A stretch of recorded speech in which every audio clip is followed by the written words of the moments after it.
3. Assalamualaikum warahmatullahi wabarakatuh. Kami dari kelompok 2 akan menjelaskan tentang metode pengajaran bahasa, di mana ada beberapa metode pengajaran bahasa dan prinsipnya, yaitu grammar, translation method, director method, reading method, audio language method, community language learning, cognitive approach, total physical response, the silent way, cognitive approach. Jadi di sini kami akan menjelaskan tentang reading method. Perkenalkan, nama saya Siti Fatima, NPM 719720192. Perkenalkan, nama saya Linda Sari, NPM 719720185. Perkenalkan, nama saya Nadia Farhana, NPM 719720194. Perkenalkan, nama saya Safadina Tartila, NPM 719720167. Perkenalkan, nama saya Herlina Diana Putri, NPM 719720180. Baiklah, di sini saya Siti Fatima akan menjelaskan tentang pengertian membaca. Membaca adalah suatu proses yang rumit dan kompleks. Kompleks berarti proses membaca terlibat dari faktor internal dan faktor eksternal. Faktor internal berupa inteligasi, sikap, minat, bakat, motivasi, dan tujuan membaca. Sedangkan faktor eksternal bisa dalam bentuk sarana membaca, sosial, latar belakang sosial dan ekonomi, dan juga tradisi membaca. Sedangkan rumit adalah faktor eksternal dan internal yang saling berhubungan atau saling berkoordinasi untuk menunjang pemahaman bacaan. Kegiatan membaca meliputi 3 keterampilan dasar, yaitu recording, decoding, dan meaning. Proses decoding merujuk kepada proses penerjemahan rangkaian grafis ke dalam kata-kata. Sedangkan proses meaning yaitu proses yang memahami makna yang berlangsung dari tingkat pemahaman interaktif, kreatif, dan evaluatif. Nah, proses recording dan decoding berlangsung pada siswa kelas awal, sedangkan meaning lebih ditekankan kepada kelas tinggi. Samsu Sumadaya mengungkapkan bahwa membaca adalah suatu kegiatan interaktif untuk memetik dan memahami arti yang terkandung di dalam bahan tulisan. Dan pendapat tersebut didukung oleh Henry Guntur yang berpendapat bahwa membaca adalah memahami pola-pola bahasa dari gambaran tulisannya. Dari pendapat di atas dapat disimpulkan bahwa membaca adalah proses pengasosiasian huruf, pemahaman, dan penerjemahan makna isi bacaan. Nah, dan selanjutnya akan dijelaskan oleh Linda Sari. Menurut Farida Rahim, ada beberapa tujuan membaca. Di antaranya yaitu kesenangan, menyempurnakan membaca nyaring menggunakan strategi tertentu, memperbarui pengetahuan tentang suatu topik, mengaitkan informasi baru dengan informasi yang sudah diketahui, dan memperoleh informasi secara lisan maupun tulisan, mengkonfirmasi atau menolak prediksi, mengaplikasikan informasi yang telah didapat dalam suatu teks ke dalam beberapa cara lain, dan mempelajari tentang teks, dan menjawab pertanyaan-pertanyaan yang spesifik. Sedangkan menurut Henry Guntur Tarigan, tujuan membaca yaitu mendapatkan perincian-perincian atau fakta-fakta atau ide-ide, atau mendapatkan atau mengetahui urutan dan susunan suatu cerita, dan mendapatkan dan bisa mengevaluasi, mengelompokkan, menilai, mengklasifikasi, mempertentangkan, atau serta memperbandingkan.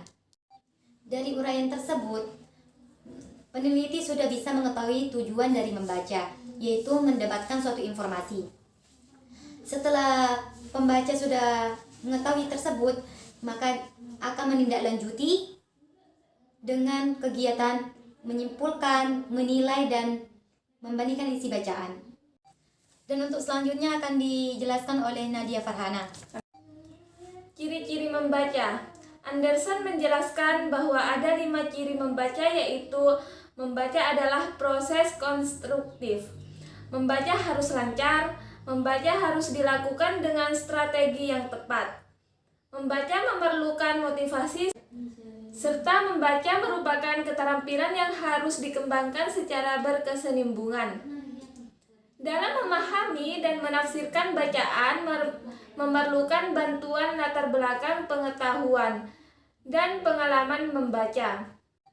Sabarti Akhadia menjelaskan bahwa pemahaman membaca mengenai suatu tulisan merupakan hasil pengolahan berdasarkan informasi yang terdapat dalam tulisan itu dipadukan dengan pengetahuan dan pengalaman yang telah dimiliki. Di samping itu, Sabarti Akhadia juga menjelaskan bahwa kelancaran membaca ditentukan oleh kesanggupan pembaca mengenali kata-kata. Artinya, pembaca harus menghubungkan tulisan dengan maknanya. Dari hasil penelitian, ternyata konteks yang bermakna dapat mempercepat pengenalan itu. Sabarti Akhadia menyampaikan bahwa pembaca yang terampil dengan sendirinya akan menyesuaikan strategi membaca dengan taraf kesulitan tulisan, pengenalannya tentang topik yang dibaca, serta tujuan pembacanya. Pembaca akan memanfaatkan pengetahuan yang dimilikinya berkenan dengan topik tersebut dan memantau pemahamannya tentang bacaan yang dihadapinya, serta menyesuaikan strateginya bila ia tidak berhasil memahaminya. Selanjutnya, Sabarti Akhadia menjelaskan bahwa membaca memerlukan motivasi. Motivasi merupakan kunci keberhasilan dalam membaca. Membaca pada dasarnya adalah suatu yang menyenangkan. Akan tetapi pembelajaran membaca mungkin membosankan, terutama pada siswa yang sering menemukan kegagalan. Untuk itu, siswa harus diberi motivasi dalam berlatih membaca. Hal itu berhubungan dengan keterampilan membaca tidak dapat diperoleh secara mendadak. Keterampilan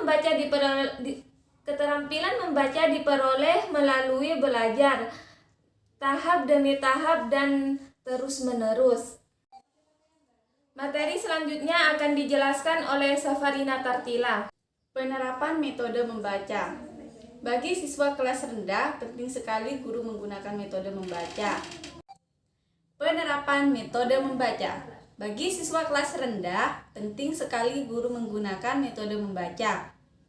Depdiknas menawarkan berbagai metode yang diperuntukkan bagi siswa permulaan, antara lain metode eja atau bunyi, metode kata lembaga, metode global, dan metode SAS.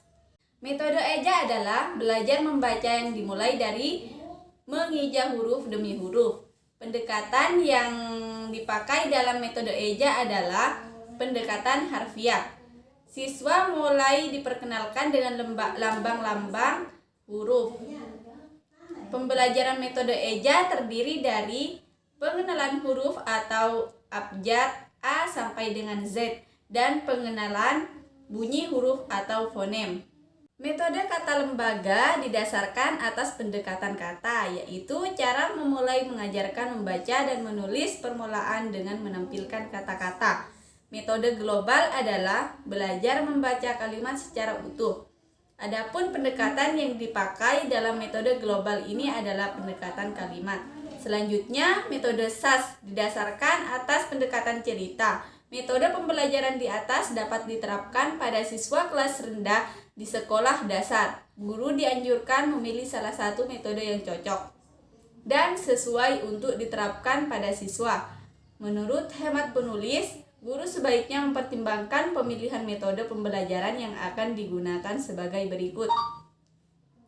Yang pertama, dapat menyenangkan siswa. Yang kedua, dapat menyulitkan siswa untuk menyerapnya. Yang ketiga, bila dilaksanakan lebih efektif dan efisien. Dan yang keempat, tidak memerlukan fasilitas dan sarana yang lebih rumit. Materi selanjutnya akan dijelaskan oleh Herlina Diana Putri. Salah satu metode pembelajaran membaca permulaan yang akan diangkat dalam tulisan ini yaitu metode membaca global. Menurut Purwanto, metode membaca global adalah metode yang melihat segala sesuatu sebagai keseluruhan. Penemu metode ini adalah ahli jiwa dan ahli pendidikan bangsa Belgia yang bernama Dex Rolly. Kemudian, Dekdiknas mendefinisikan bahwa metode global ini adalah cara belajar membaca kalimat secara utuh. Metode global ini didasarkan pada pendekatan kalimat. Caranya ialah seorang guru mengajarkan membaca dan menulis dengan menampilkan kalimat di bawah gambar. Metode global ini juga diterapkan dengan kalimat tanpa bantuan gambar. Selanjutnya, siswa menguraikan kalimat dengan kata-kata, siswa menguraikan kata-kata dengan suku kata, dan siswa menguraikan suku kata dengan huruf-huruf. Langkah-langkah penerapan metode global ini sebagai berikut. Yang pertama, siswa membaca kalimat dengan bantuan gambar. Jika sudah lancar, siswa membaca kalimat tanpa bantuan gambar. Yang kedua, menguraikan kalimat menjadi kata-kata seperti ini, nani. Yang ketiga yaitu menguraikan kata-kata menjadi suku kata seperti ini, nani. Yang keempat yaitu menguraikan suku kata menjadi huruf seperti kalimat ini, nani diuraikan menjadi huruf seperti menjadi i, n, a, n, i. Ini, nani. Mungkin itu saja dari saya. Mungkin ini saja yang bisa kami sampaikan. Kurang lebihnya mohon maaf. Wassalamualaikum warahmatullahi wabarakatuh.